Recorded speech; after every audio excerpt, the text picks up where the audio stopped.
The following is an Outdoor Channel original production.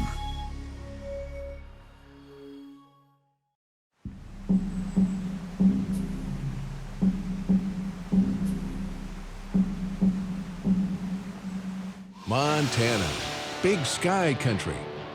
Protecting this rugged wilderness is a brave group of men and women. These are the Wardens, dedicated to the preservation of the last best place.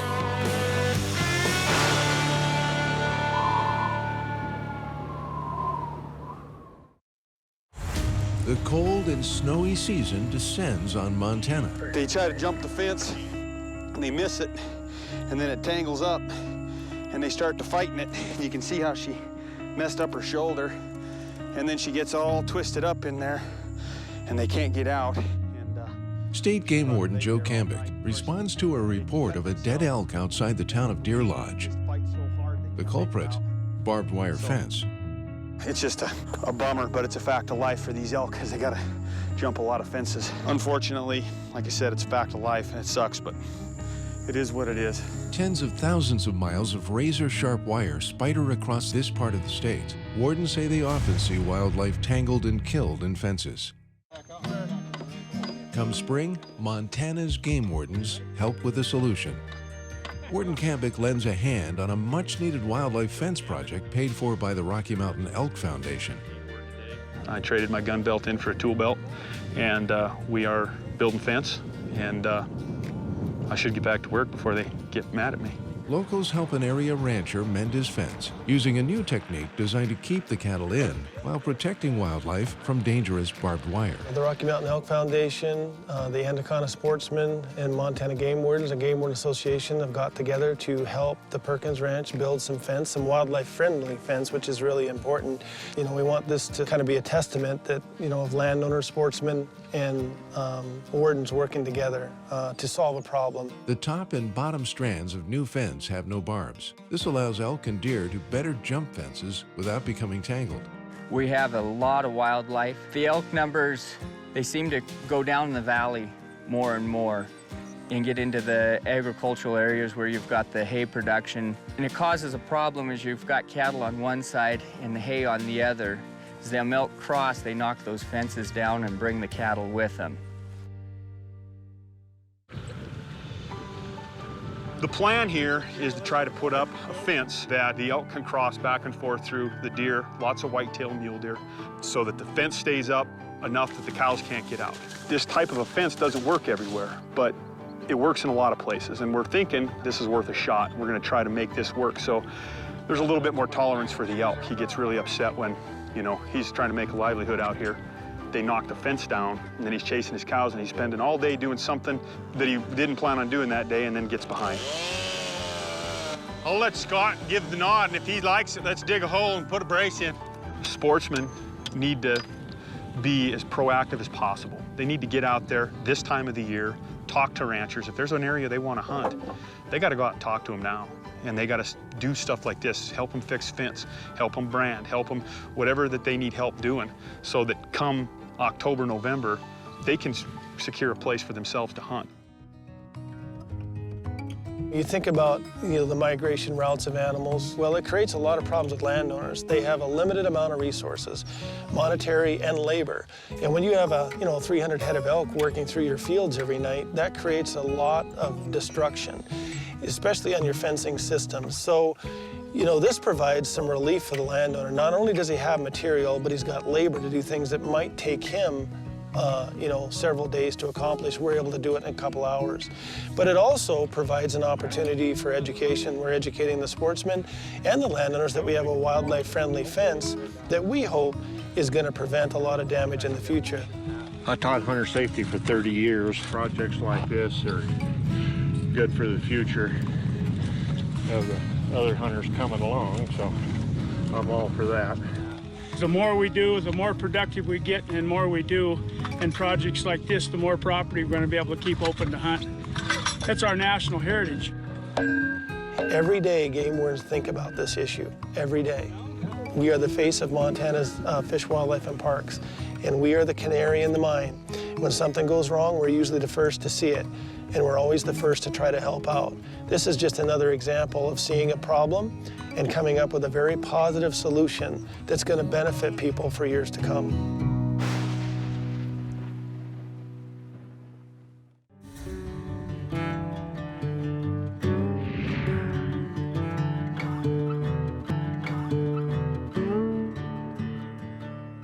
North of Kalispell, Montana, Warden Captain Lee Anderson begins a 2-day remote backcountry patrol.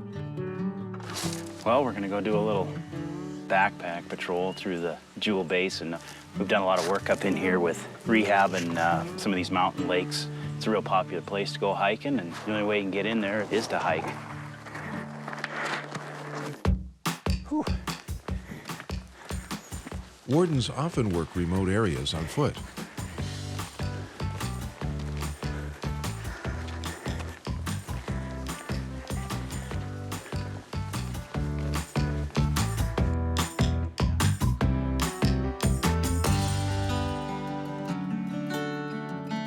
Made it up here to the lake, so we're getting our camp set up. But now we're gonna head out, hike up to another lake, so we gotta hang our food. This is bear country. Before Anderson starts his patrol, he hangs his food pack away from his camp. We'll take all our food, we got all our attractants out of our packs, and hang them up in the tree, and it's gotta be 10 feet off the ground, 4 feet out, and in theory, that'll keep the bears out of it. And so it's probably not bad, too. That's 100 yards from camp, too. What the heck, gets a little further away, any attractants that might have just to the food itself. Move it away from our tent, so Remote assignments come with a few perks, too. you don't see that every day. Oh, sweet. Look at that thing. We're gonna hike out now. It's about another 2.5 miles up to another lake. See if we can't check some more anglers. We checked one person coming out fishing. They ended up not having their fishing license with them, and gave them a written warning for not having it on their person. Shouldn't be too bad of a hike. We've got all the elevation out of the way, so it's pretty gradual. But we got out of our sweaty hiking shirt, wear something a little more official now, and go see if we can hopefully contact some anglers.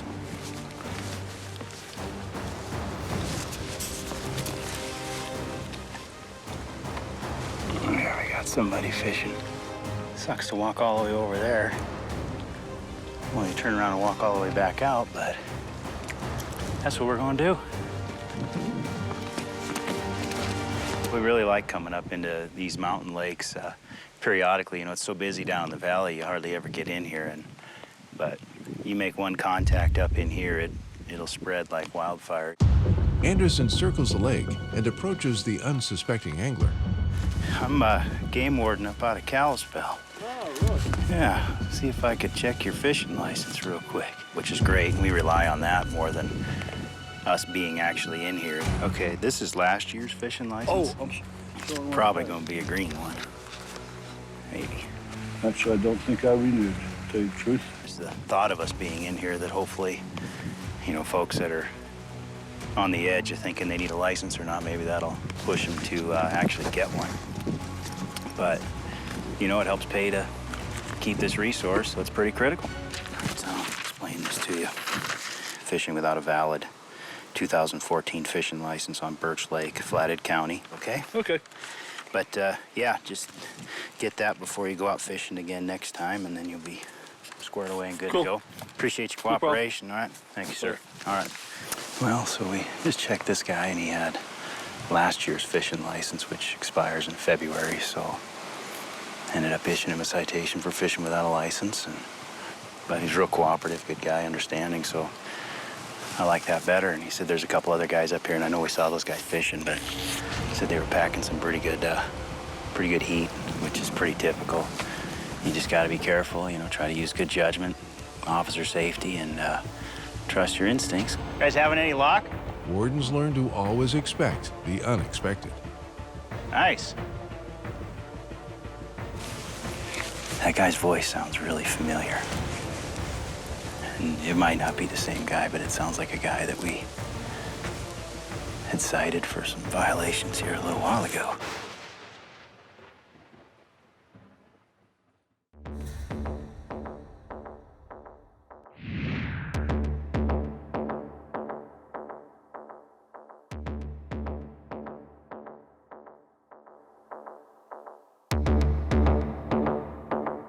State Game Warden Lee Anderson patrols on foot high in Montana's remote Jewel Basin. He spots two men fishing. Both are armed. Anderson cautiously approaches. How you doing? Yeah? The warden instantly recognizes one of the men. He's ticketed him for past violations. How are you? Lee Anderson. Remember? Warden Captain, but... Where? Out of Kalispell. All right, well, you got your fishing license with you, bud? I'll check that. You come up here quite a bit, you guys? Not too often, no. All right.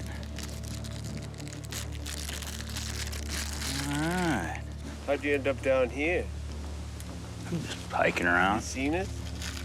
I could hear you guys down here, so I walked down here. Be quieter. You gotta be a little stealthier than that, huh? The drones we had up spotted you. I see that. Well, fellas, have a good day, huh? Their licenses check out, so he moves on. You know, you prepare for the worst, but a lot of times it works out to be nothing, and that's all that ended up being. But I thought I recognized that guy's voice, and it ended up being who I thought. And we have a case with him right now. We got to get settled. I don't think it's been settled yet on that timber stuff, but anyway, he was fair, good to deal with, and so we'll move on to the next lake and see if we can check some more fishermen.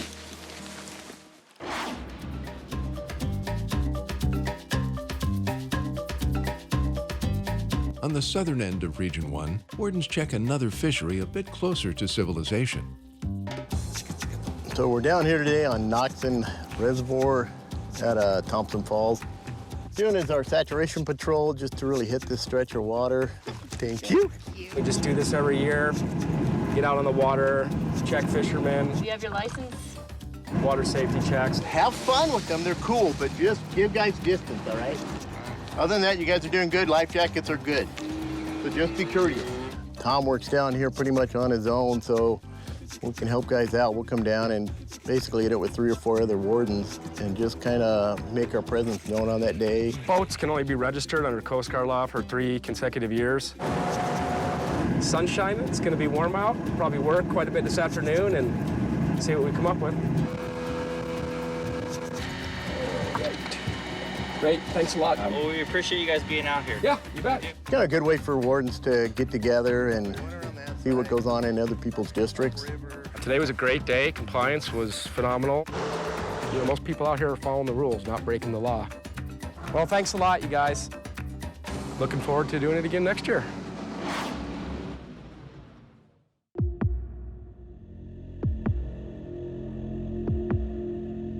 Near Glacier National Park, Warden Chris Crane patrols water with fishing restrictions. So we're on the North Fork of the Flathead River. Right across the river there is Glacier National Park. The rest of this is all Flathead National Forest. We've got some special restrictions for this area. You can't intentionally fish for bull trout. So we have certain areas that are closed. One of the areas are some of the tributaries. Big Creek actually flows into the North Fork of Flathead. Right there is the outlet. And there's a closure on there seasonally from June 1 to the end of September. It's listed in our regulations in 2 different spots. And you can see there's actually an angler down there right now, fly fishing within the closure. It's closed within a 150-yard radius of the mouth of Big Creek. So we're gonna go down and make contact with this angler and see what's going on. Hello. Hi. How's it going? Good. You're fishing in a closed area. Oh. Yeah. I did not know that. Okay. Yeah, you got your fishing license on you? Yeah. Okay. For bull trout protection. Oh, there okay. is some tributaries on the North Fork that are closed. Okay. And they are Big Creek, Coal Creek, Whale Creek, and Trail Creek. We usually put signs up, but we haven't gotten those up yet, so I'm just going to write you a written warning. The state normally posts signs marking areas off limits to fishing. Since the signs are not up yet, Crane decides to cut the angler a break. So you have an option you can do with this. You can stick it in your vest as a reminder. The warden uses this situation to educate and moves down the trail. Just a educational moment, I guess.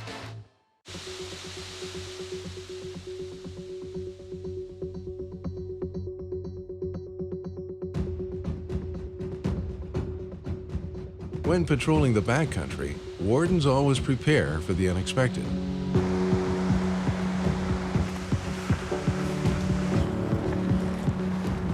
How's everybody doing? Crane discovers a hiker who fell and severely sprained his ankle. What I'm hearing. Looks like he actually has an ER doctor as one of his buddies, which is pretty handy. Who's the medic?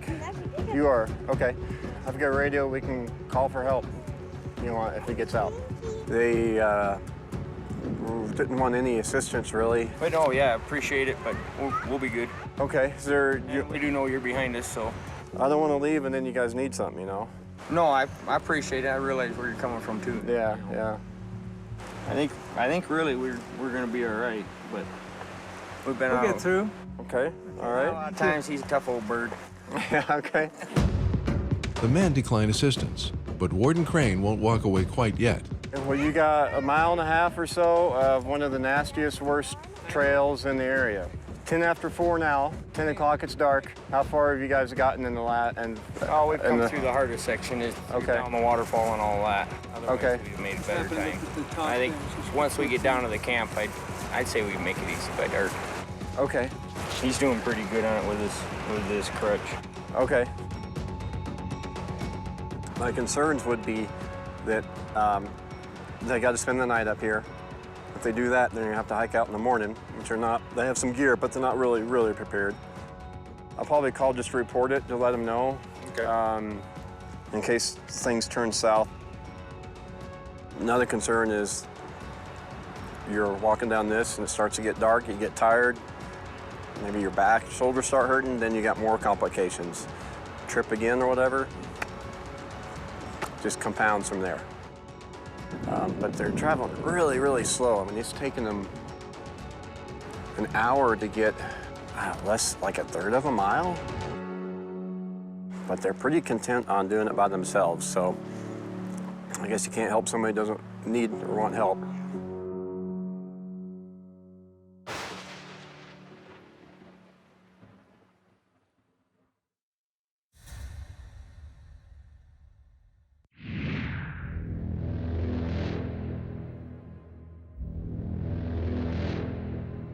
Warden Lee Anderson works alone on a remote foot patrol high in Montana's Jewel Basin.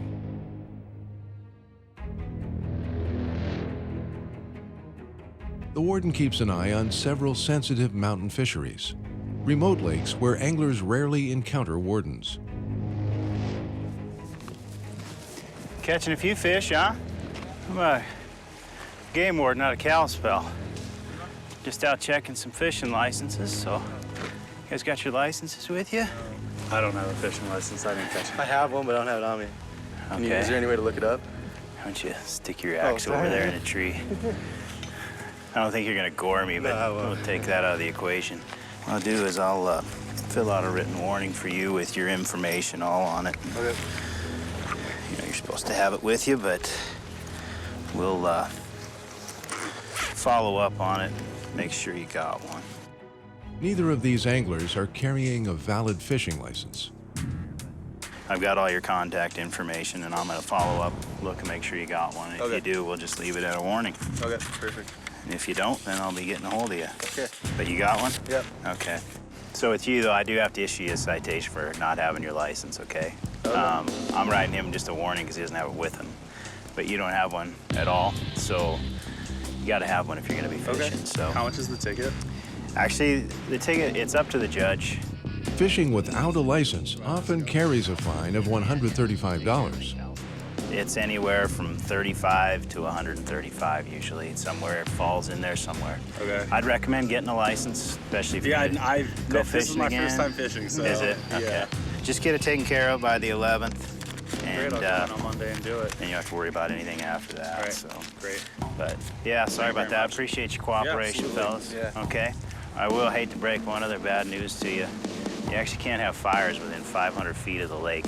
It's a Forest Service regulation. So is it okay to build a fire up around just those parts? Stand next to the lake, take about a couple hundred steps, and build yourself a campfire. Yeah, thanks, fellas. This precious Montana jewel is remote, an area off-grid where rules are sometimes ignored. But the presence of a warden has made a statement.